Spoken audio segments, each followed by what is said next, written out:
Lep pozdrav, dobrodošli.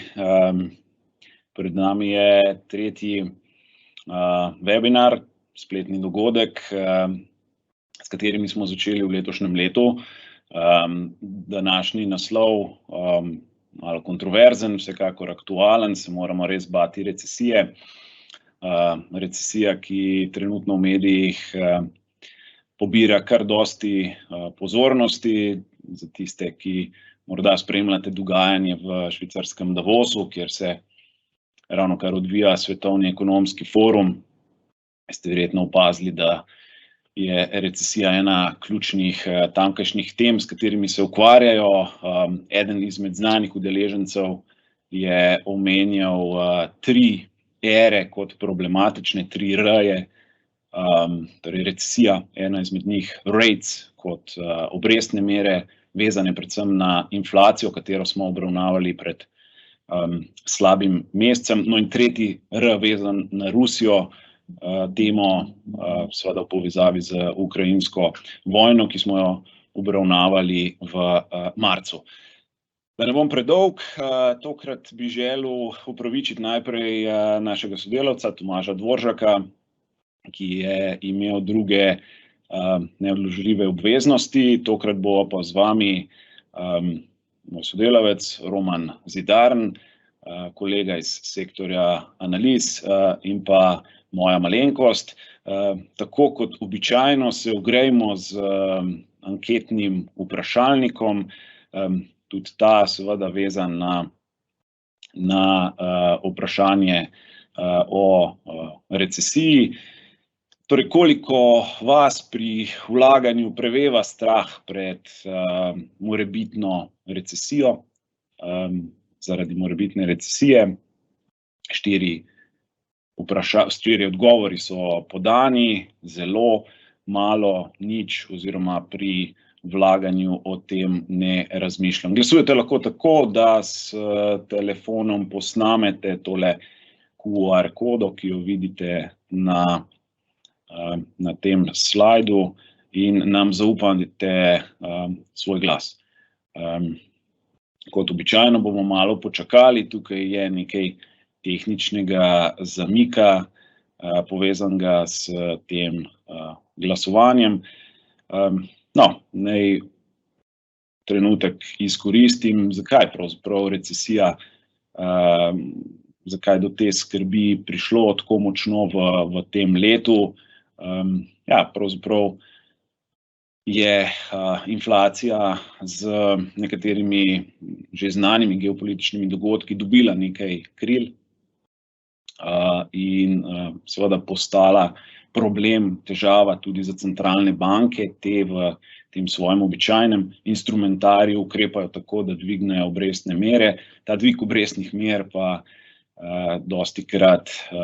je bil dostikrat v preteklosti povod za znižanje gospodarske aktivnosti. Od tukaj seveda tudi ta strah.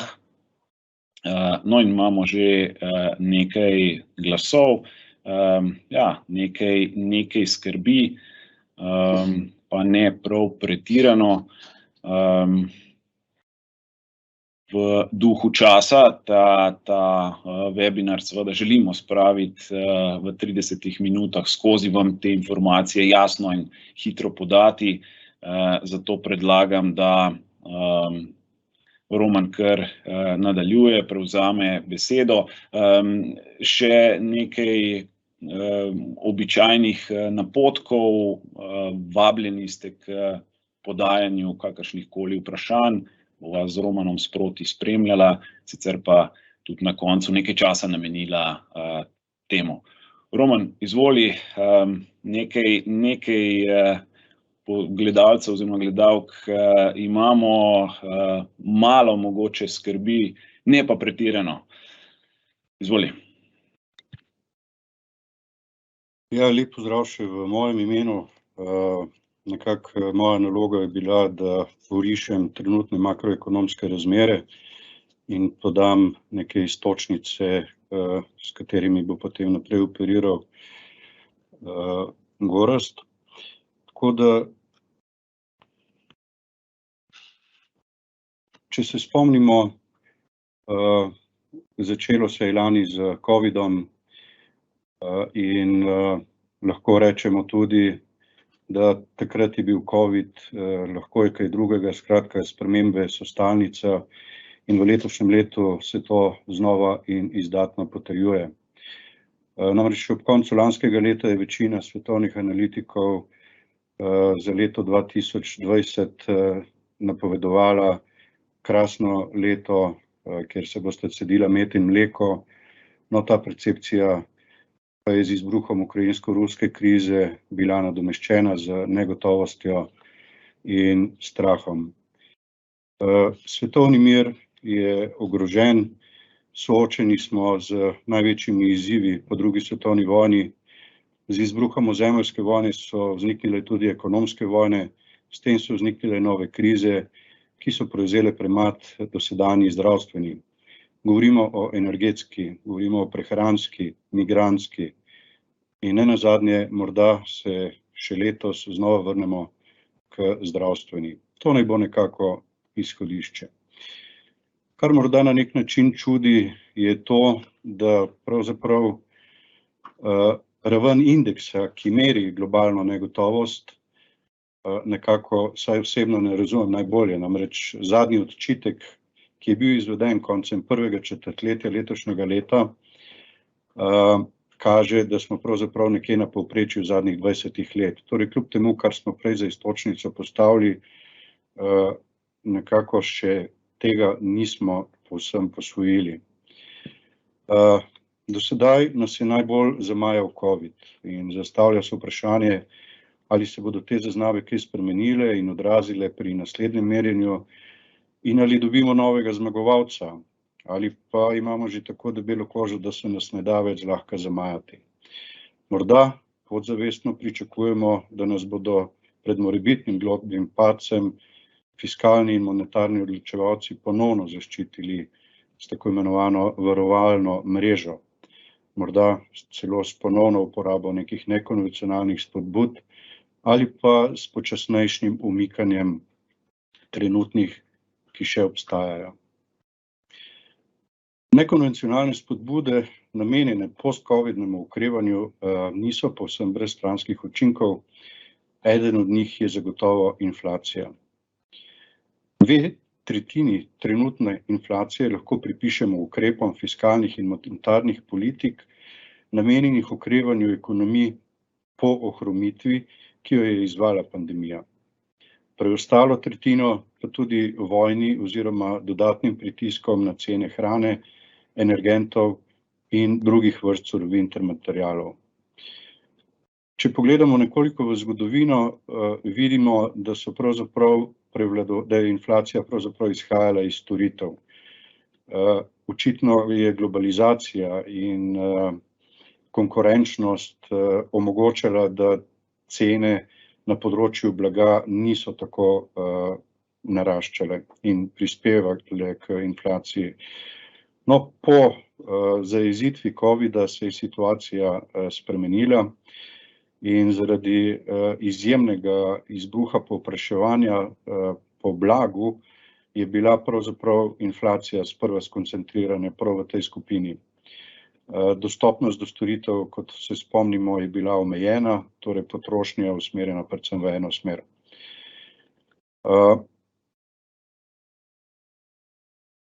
Vzporedno z napredkom pri obvladovanju covida in nekako umirjanju teh neravnovesij na trgu, se je pravzaprav začelo nakazovati, da bi lahko ta pandemična inflacija, če lahko tako imenujem, postopoma izzvenela. No, sedaj že s prepričanjem lahko govorimo o tem, da se je ta čas nekoliko podaljšal. Predvsem bo v prihodnje veliko odvisno od obvladovanja tveganj povezanih s hrano in energenti. Pri ostalih skupinah nekako pričakujemo, da bi lahko ta pritisk popustil.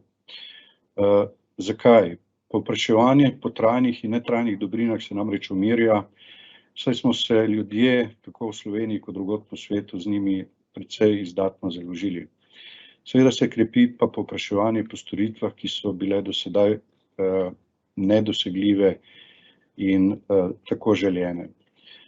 Posledično je bilo pričakovano, da bodo cenovni pritiski migrirali torej v segment storitev vsled tega povpraševanja okrepljenega, se pa zdi, da morda ne s takšno intenziteto, kot je bilo sprva načrtovano, in razlog osebno pripisujem temu, da naše osebne gospodinjske proračune pravzaprav moramo prerazporejati na dražja živila, na dražje energente, na dražjo oskrbo. Glede na to, da bo v drugi polovici letošnjega leta postal aktualen še bazni učinek, torej povišanje cene iz preteklega leta, s katerimi se bomo primerjali letos, se bi rekel, oblikujejo neki pogoji, da bi se inflacijske stopnje lahko umirile. Cenovne ravni pa bodo zelo verjetno ostale kar povišane. Mogoče se pri inflaciji dotaknem še vpliva rastočih plač. Če vzamemo za primer ZDA, lahko ugotovimo, da je bil v 2021 višji BDP, kot je bil pred izbruhom covida, ustvarjen z manjšim številom zaposlenih, torej z višjo produktivnostjo. Torej plač in stroškov dela ne moremo enačiti. Vpliv plač torej ne more biti tako izdaten, kot se pogosto izpostavlja in lahko beremo po raznih medijih.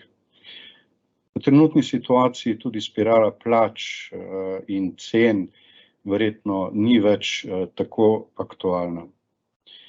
Vse bolj verjeten pa postaja vpliv reguliranja cen, predvsem v segmentih ključnih za normalno funkcioniranje držav. V mislih imam vladne ukrepe na področju trošarin, davkov, ne nazadnje carin. Vse bolj verjeten je vpliv ukrepov centralnih bank, ki bodo z dvigovanjem obrestnih mer vplivale na brzdanje potrošnje. Če povemo, kaj ta inflacija je, pravzaprav, ko povpraševanje ekstremno preseže ponudbo, pridemo do inflacije. Seveda alternativa temu je pomanjkanje in pa cene naraščajo ne le zaradi omejitev na strani ponudbe, ki smo jih bili deležni do sedaj tudi zaradi bojazni, da bo vojna ovirala prihodnjo oskrbo.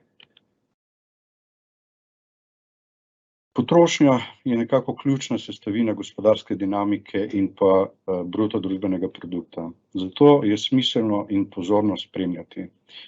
Ugotovimo lahko, da je trenutna potrošnja še na zavidljivi visoki ravni, skrb pa zbuja to, kar sedaj vidite na slajdu, torej sentiment potrošnika. V ZDA, ki je kot največja ekonomija, so potrošniki dovzetni predvsem na inflacijo in pa na napovedane rastoče obrestne mere. Na Kitajskem trenutno je potrošnik najbolj podvržen vplivu vladne politike pri omejevanju covida, govorim o ničelni toleranci, in to pomeni, da je več 100-milijonska populacija v karanteni na nek način paralizirana in seveda to na sentiment vpliva. In če pogledamo še evropskega potrošnika in pa japonskega, tudi ta dva z razpoloženjem nista prav visoko. Sentiment pri vseh je pod dolgoročnim povprečju, pri nekaterih pa na zgodovinskem dnu. Razlog, torej ključna vsekakor inflacija, sledi vojna v Ukrajini, v primeru Kitajske smo že omenili toleranco oziroma obvladovanje covida. Kaj nam namiguje ta indikator? Namiguje nam, da je potrošnik zaskrbljen glede današnjega in prihodnjega finančnega stanja. Sporočajo nam, da je naklonjenost nakupom vse manjša oziroma da se naklonjenost ohlaja. Soočamo se torej z omejitvami, ki hromijo potrošnjo in nižajo kupno moč. Inflacija namreč znižuje realno vrednost prihrankov, znižuje razpoložljiv dohodek, saj rast plač ne sledi več rasti stroškov. Ne nazadnje potrošniki zaznavajo umik fiskalnih spodbud, spomnimo se na nek način tega zelo znanega helikopterskega denarja in pa tudi seveda naraščajočih obrestnih mer. Če se od povpraševanja pristavimo sedaj na ponudbo. Na slajdu vidimo sliko, ki odraža razpoloženje nabavnih menedžerjev. Prikazani so PMI indikatorji za predelovalni in pa tudi storitveni sektor. Indikatorji povzemajo razmere na področju novih naročil, izvoznih naročil, vhodnih cen, zaposlenosti, dobavnih rokov, izdobavnih rokov in tako dalje. Kljub zahtevnim razmeram se indikatorji še vedno nahajajo v ekspanzivnem območju, tako kot pri proizvodnih, kakor tudi pri storitvenih podjetjih. Razliko v razpoloženju med enimi in drugimi lahko pojasnimo z inflacijskim vplivom. Pri potrošnikih je takojšen, pri podjetjih pa nekako z zamikom. Podjetja imajo v takih okoliščinah na voljo bodisi, da cene kompenzirajo, bodisi, da jih prevalijo na potrošnika, bodisi špekulirajo in denimo kopičijo zaloge v prepričanju, da jih bodo lahko kasneje prodali po višjih cenah. In to lahko traja, dokler elastičnost povpraševanja to omogoča, dokler se povpraševanje ne ohladi. Z vidika ekonomij odstopa Kitajska. Ključni razlog je ta pristop ničelne tolerance, ki smo ga že omenili. Vsekakor Kitajsko vidimo, da je sedaj v območju krčenja, v območju kontrakcije, ampak to pomeni, da se bo ta zaostanek potrošnje in proizvodnje močno ukrepil v drugi polovici leta, medtem ko pri Japonski, ZDA in Evropi pričakujemo, da se bodo te krivulje obračale bolj navzdol. Solidna gospodarska dinamika torej še vedno obstaja, čvrst trg dela tudi obstaja, potrošniki tudi še trošijo, torej zaenkrat se ukvarjamo predvsem z indici, ki nam napovedujejo, da je te ere konec in predvsem preteča inflacija je spodbudila centralne banke, da je začela z umikom spodbud, predvsem v obliki likvidnosti, ki jo vidimo na levem grafu in pa v obliki višanja obrestnih mer, ki je ta graf na desni strani. Morda dodatno v slabo voljo spravlja ljudi in vlagatelje in vse deležnike, da se je ta krivulja povzdignila, kar pomeni, da so ukrepi, da se pričakuje nekoliko bolj agresivno ukrepanje centralnih bank, kot je bilo to sprva predvideno. Monetarna politika se zaostruje v ZDA, Kanadi, Združenem kraljestvu, kmalu v evroobmočju, zaenkrat še ne na Kitajskem in na Japonskem, vendar je to zaostrovanje v Združenih državah še najbolj zaskrbljujoče glede na velik odtis Združenih držav na preostalo svetovno gospodarstvo. Manj denarja v obtoku, ki bo za povrhu dražje, bo seveda botrovalo marsičemu, še najmanj vpliva pričakujem na trenutno pereče cene poljščin in energentov neposredno. Posredno pač seveda potem preko vpliva na potrošnjo oziroma investicije. Pripravljenost za nakupe torej bo venela, to bo nižalo naročila pri podjetjih in vpliva bo nenazadnje deležen tudi trg nepremičnin. Škarje in platno torej sta trenutno v rokah centralnih bank, ki pa seveda te, ki so na razvitih trgih, pomembno vplivajo potem tudi na ostale trge v razvoju, kar seveda za njih ni najbolje, ker so morali začeti dvigovati obrestne mere že prej. S tem pa so seveda začele zavirati svoje okrevanje. Vpliv ameriške centralne banke se odraža tudi na valutnem trgu. Dolar se je vsled višanja obrestnih mer močno okrepil. To seveda za ZDA predstavlja pešanje izvozne konkurenčnosti, za ostale centralne banke pa pravzaprav vpliv na njihove valute in pa, bi rekel, vpliv na možnost, da se začne kapital iz njihovih trgov seliti proti dolarju. Centralne banke torej drugod po svetu vplivajo na eni strani na inflacijo, na drugi strani pa skušajo ščititi svoje valute in odliv kapitala. Če povzamemo, Še januarja letos je bila pričakovana globalna rast 4,1%. Intenzivnost teh novih državljajev po tem obdobju pa je botrovala nižanju gospodarske rasti. Napovedi pravzaprav. Pri finančnih institucijah zaenkrat recesija še ni osrednji scenarij. Trg kapitala nam sicer sporoča, da naj bi bila, vendar pa, kot je nekoč dejal Nobelov nagrajenec Paul Samuelson, je borza napovedala 9 od zadnjih 5 recesij. Po drugi strani pa obstaja tudi star pregovor, da če rečeš, da je tako, potem pač je tako. In to pomeni, da če vodilni v podjetjih res verjamejo, da je recesija neizbežna, bodo morda zmanjšali naložbene izdatke na način, ki bo zaviral splošno gospodarsko aktivnost. Torej, zelo pomembna je tudi psihologija. Seveda je še en razlog za strah pred recesijo zaostrovanje denarne politike, ki smo jo omenili, in ta bi naj bil trenutno še najboljši napovedovalec recesije. Upajmo, da so centralne banke iz preteklih izkušenj se kaj naučile in da napak ne bodo ponovile. Govorimo o napakah iz obdobja 70 let prejšnjega stoletja. V mislih imam predvsem previdnost pri višanju ključne obrestne mere. V primeru visoke previdnosti recesija ni neizbežna. Sicer pa malo v šali, malo zares je dejstvo, 100% verjetnost obstaja, da bo recesija. Vprašanje je le, kako kmalu. Osebno menim, da scenarij recesije ni neizbežen, scenarij stagflacije mogoče malo bolj, vsekakor pa bo veliko odvisno od centralnih bank in pa masovne psihoze. Toliko z moje strani in hvala za pozornost in predajam besedo Gorazdu.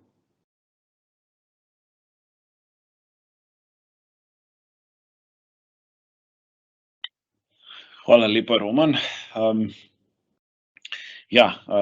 Bom nadaljeval na tvoji dobri iztočnici, Fedov, torej ameriške centralne banke, odtis je najpomembnejši. Ta je res verjetno centralna banka sveta in naj iz te teze začnem tudi svoj del. Se pravi, videli smo, da recesija je eden od možnih scenarijev. Vprašanje, če je pravzaprav osrednji glede na to, kar je Roman predstavil, se pravi podatke, napovedi mednarodnih inštitucij, temu vendarle ni tako. Tudi če smo pozorno poslušali guvernerko Evropske centralne banke, je ta še včeraj zvenela precej samozavestno. No, kakorkoli, med temi, ki recimo jim ni potrebno biti pretirano optimističen, je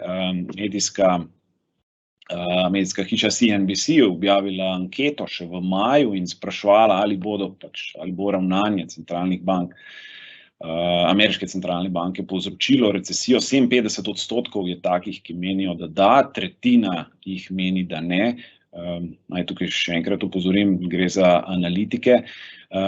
In zanimivo, povprečen analitik pričakuje začetek recesije šele v drugem letu, sprav nekje poleti 2032, takrat, ko bodo te obrestne mere že dovolj visoko, da bi potencialno seveda lahko negativno vplivali na ekonomsko aktivnost. Še en zanimiv podatek, od teh 57%, ki recesijo pričakuje, jih več kot polovica meni, da bo ta zmerna, nekoliko manj pa, da bo blaga. To so precej, bom rekel, take plitke recesije. Podčrtujem, obarvam to zato, da seveda bomo pozorni, kako so te jakosti recesije v preteklosti bile pomembne. Torej, glede na naslov današnjega webinarja je vseeno fino, da vidimo, kaj pravzaprav z perspektive vlagatelja neka recesija pomeni. Najprej si seveda poglejmo nekaj statistike. Tole je krivulja delniškega indeksa S&P 500, verjetno že poznate, in te tapete sive, če lahko tako rečem, predstavljajo recesije v Ameriki in od druge svetovne vojne naprej smo imeli 12 recesij.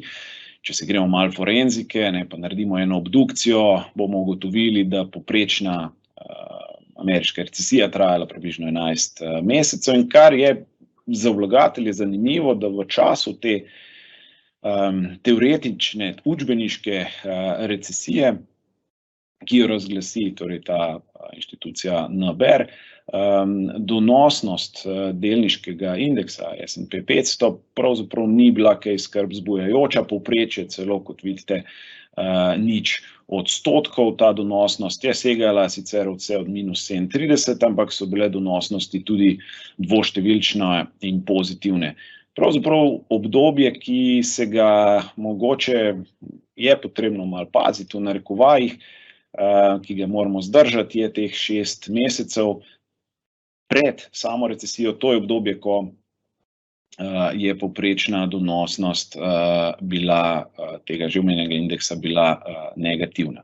No, naše vprašanje, eno ključnih v naslovu tega webinarja je tudi, koliko je seveda te recesije, morebitne, potencialne, že vkalkulirano v tečaje. Mi smo videli v letošnjem letu kar močen padec tečajev.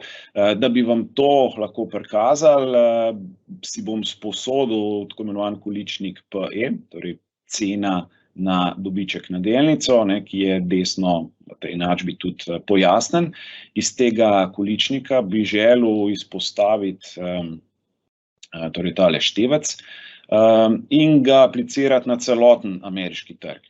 Torej, če to enačbo preuredimo, se vrnemo malo v osnovnošolsko matematiko, dobimo, da je cena enaka količniku PE, ta meri, koliko smo mi pripravljeni plačati na 1 evro dobička, ki hkrati pravzaprav predstavlja tudi našo naklonjenost k tveganju, krat sam dobiček na delnico, torej koliko podjetja ustvarjajo. In poglejmo si oba ta dva faktorja, kako sta se v preteklosti v času recesij odrezala. Najprej ta količnik PE, ta je torej tukaj na modri krivulji je prikazan ta količnik.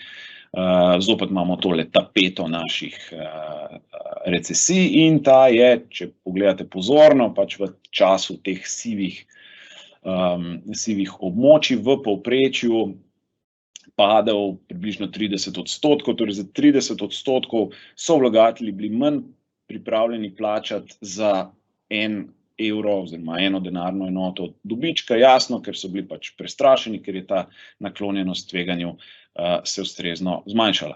Zdaj, v tem obdobju zadnjem vidimo, da, in to se je začelo že v lanskem letu, da je ta isti količnik padel že za 40%, torej v tem obdobju smo to korekcijo neko tipično za recesijo, ta strah že imeli, celo nekoliko višje. In za tiste, ki morda niste zadovoljni samo spremembo, lahko tudi trenutno vrednost, torej trenutno raven tega količnika, ki znaša 19,5, vidite, da je približno na povprečju zadnjih recesij, torej od leta 2001.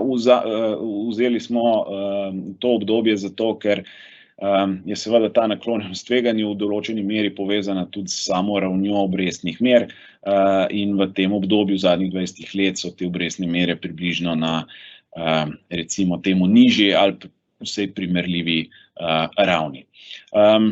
Nekaj, kar je treba seveda tudi razumeti in kar po določenem razmisleku celo sugerira, da ta strah pred recesijo tako upravičen niti ni.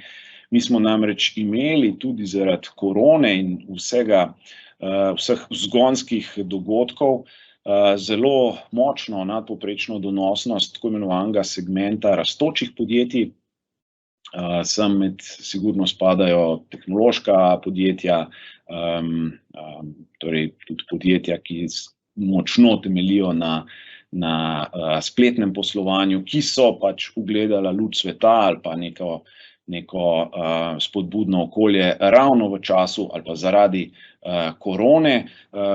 Ta podjetja so s temi torej zelo spodbudnimi, obetavnimi prihodnjimi rastmi močno zrasla od tistega marca 2020. No in kako močna je bila ta rast, lahko vidimo, če primerjamo to zadnje obdobje z tistim, če se še spomnite, dotcom balončkom v letu 2000 oziroma na prelomu tisočletja. In zdaj smo pravzaprav skoraj da dosegli ravni pred korono, torej je tukaj na nek način prišlo do normalizacije.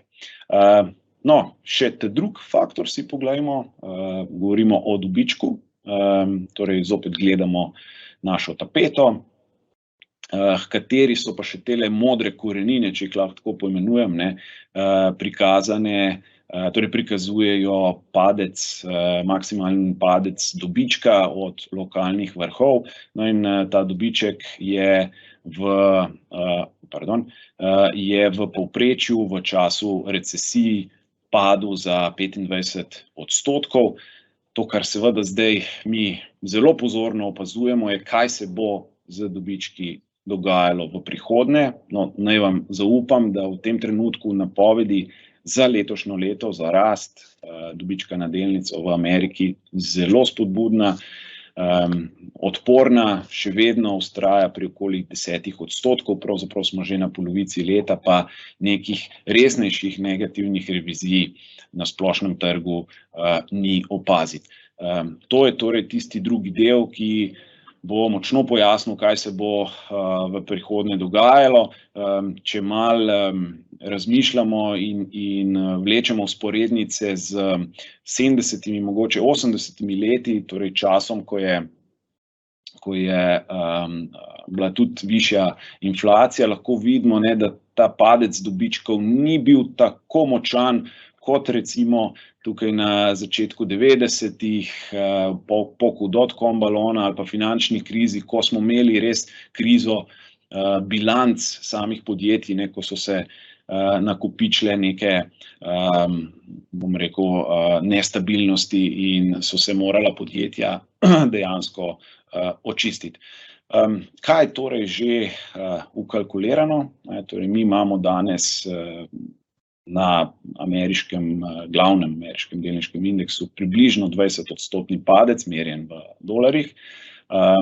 Če pogledamo vsa, bom rekel, obdobja negativne korekcije, spodaj lahko vidite, torej negativna korekcija predstavlja padec indeksa za več kot 10%, potem vidimo, da je povprečje teh negativnih korekcij od druge svetovne vojne znašalo 22%, torej smo zelo blizu tega povprečnega padca. No in ta obdobja lahko še ločimo naprej, če ste pozorni na spodnjo tabelo. Torej v obdobjih, ko je prišlo do te negativne korekcije brez recesije, to je Roman je omenjal tole analogijo z profesor Samuelsonom, so te padci znašali 17% oziroma v času recesij 30%. Tako da v tem trenutku smo na nekem povprečju, zelo blizu, če ta recesija vendarle ne nastopi in ta scenarij ni tako neverjeten, potem smo pravzaprav te padce že, vsej gledoč preteklo zgodovino, že nekoliko presegli. Še ena stvar, ki bi vam jo želeli sporočiti, da seveda na trgih prisoten močan, mogoče celo premočan negativen sentiment, vsaj kakšen teden nazaj. Tole sem si sposodil od Bank of America, ki meri, kakšna je struktura portfeljev upravljalcev skladov. Trenuten delež denarja pri teh skladih je, kot vidite, eden višjih v zadnjih 20 letih. To je seveda signal, da so močno pesimistično razpoloženi, hkrati velja to tudi za močan kontraindikator. Se pravi, tisti, ki bi želeli začutiti, kdaj tako kot Buffett pravi, je kri na ulicah, smo zelo blizu enega tega obdobja, vsaj v zadnjih 20 letih. Ne vem, če veste, torej do 18. maja je bil torej zopet, če se osredotočimo na S&P indeks, najslabši začetek leta, torej z 18% padcem smo močno presegli neko povprečje, recimo naslednjih 7 najslabše donosnejših teh istih obdobij od začetka leta do 18. maja. In zanimivo je, če pogledate še desna 2 stolpca, da se potem do konca leta ta donosnost močno popravi, sploh pa še v naslednjem letu, kjer so še posebej v teh večjih padcih sledile precej visoke nadpovprečne donosnosti. Ok, torej, kaj si zapomniti? Recesija vsekakor je na dnevnem meniju kot eden od možnih scenarijev.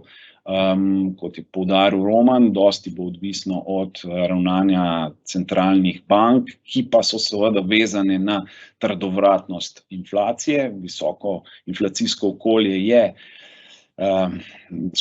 torej povzroča neko negotovost pri podjetjih in seveda to želijo centralne banke odpraviti. Ni pa seveda recesija edini scenarij. Kakorkoli, mi smo doživeli že nadpovprečno znižanje, kot smo videli na prvih grafih, te naklonjenosti tveganju. Nekaj tudi zaradi tega, ker se je sam tehnološki sektor, pa bom rekel segment rastočih podjetij normaliziral.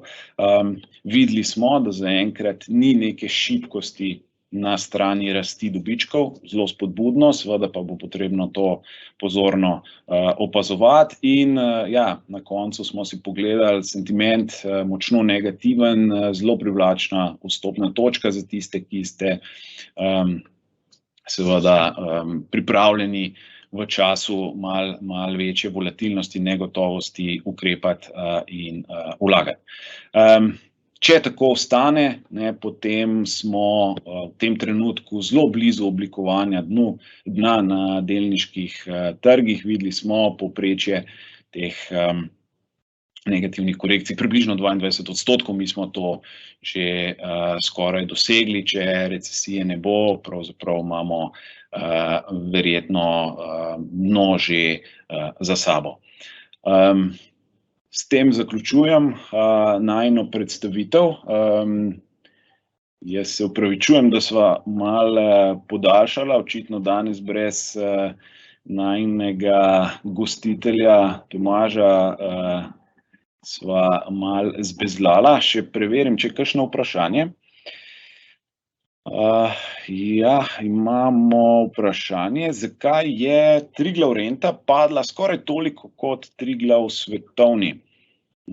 Hvala za vprašanje. Ja, torej Triglav Renta, za tiste, ki morda ne poznate, Triglav Renta je mešani vzajemni sklad, ki ima torej poleg delnic približno polovico deleža tudi v obveznicah in zanimivo je, letos so tudi obveznice delile zelo enako usodo kot delnice. Tudi na obvezniških trgih se je čutilo vpliv dviga obrestnih mer. Mi smo se že malo prejšnjič dotaknili, da je privlačnost pravzaprav obvezniškega razreda vsekakor zrasla v teh 5 mesecih letošnjega leta, namreč obrestne mere, s tem tudi zahtevane donosnosti so se popravile in ponujajo na daljši rok za tiste, ki seveda so pripravljeni te inštrumente držati do dospelosti neko donosnost. Še vedno pa je seveda ta pri trenutni stopnji rasti cen, pri trenutni inflaciji relativno negativna. Še eno vprašanje imamo, se opravičujem, ali je čas za vlaganje v sklad Triglav Zdravje? Ja, to je morda zanimivo v naši tečajnici, trenutno edini z pozitivno donosnostjo v letošnjem letu. Sektor torej zdravje informacije nam je všeč, torej vidimo predvsem pri poslovanju tamkajšnjih podjetij zelo spodbudne napovedi, tudi nekaj prevzemnih aktivnosti se dogaja, se obeta, tako da kot dopolnilo vsekakor smiseln sklad, seveda ne pozabiti, gre za sektorski sklad, ki pokriva samo zdravje in farmacijo.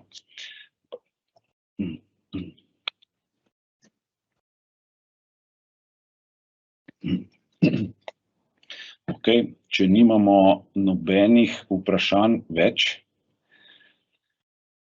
Okay. Ja, nič, potem se vam zahvaljujem za pozornost. Ostanite še naprej z nami. Mi se bomo seveda trudili, da preko teh kratkih webinarjev posredujemo najaktualnejše dogajanje na kapitalskih trgih, da boste seveda obveščeni strokovno in pravočasno. Hvala lepa še enkrat za pozornost in se vidimo naslednjič. Srečno. Srečno tudi z moje strani.